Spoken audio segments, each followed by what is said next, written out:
Hello, and welcome to another episode of the Chesapeake Thrive Show. In today's episode, I have a special guest with me from the Foodbank of Southeastern Virginia and the Eastern Shore as we talk about food insecurity and the impact of their program in the city of Chesapeake. Today, I have Mr. Christopher Tan from the Foodbank program. Hello, how are you doing today, Chris? I'm good, thank you. Thank you for joining me on the Thank show you. today. Thank you so much. You're welcome.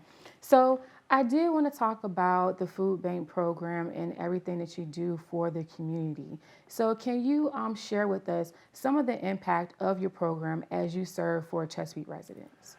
Yeah, so we're really fortunate and blessed to get to be part of this community and to help people who are struggling with food insecurity in our area. For the city of Chesapeake, 1 in 10 neighbors is struggling with food insecurity, meaning they don't know where every meal is going to come from.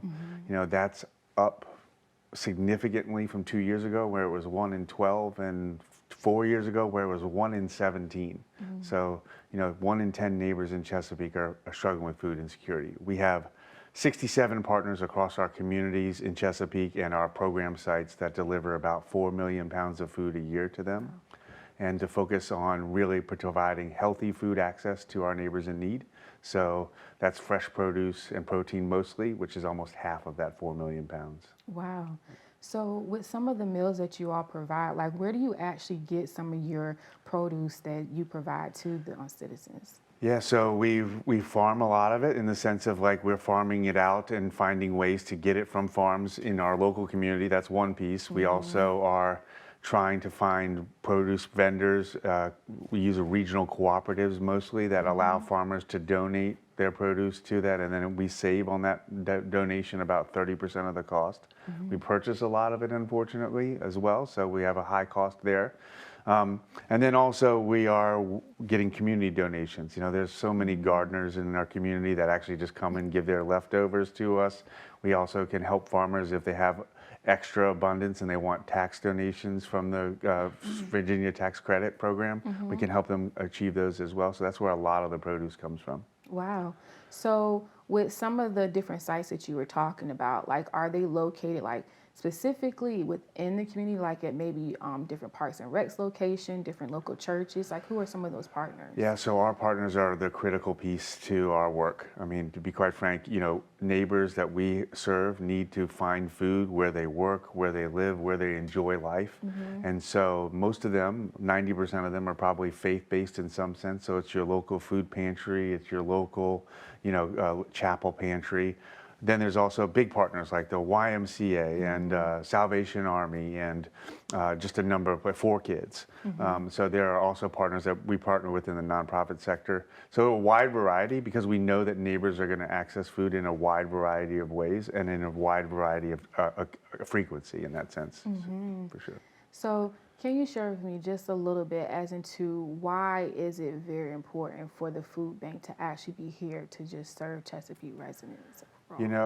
We live in a world where there shouldn't be hunger in America, right? And I would say that we don't have starvation like other countries, but we certainly have a lot of hunger.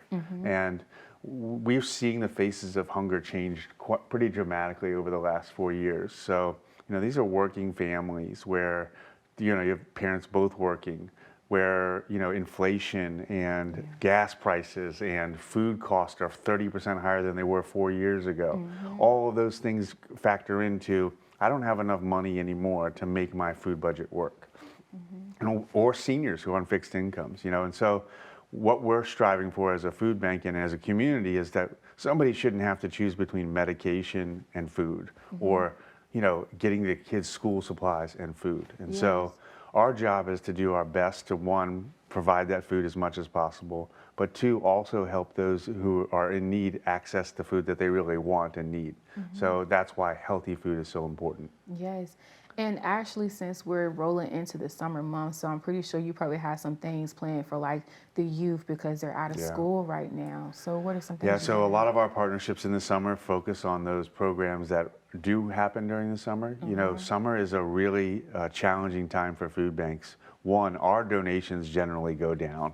Summer is a time when people take vacations and our donors are not really having food bank at the forefront of their mind, but it's a time when our neighbors need more help than ever because their children are home. So if they didn't have childcare needs, they may have them now, and that's a cost.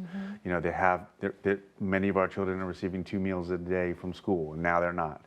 So it's a deep challenge. We have summer meal programs that are providing particularly summer meals in rural communities where food access is a big struggle.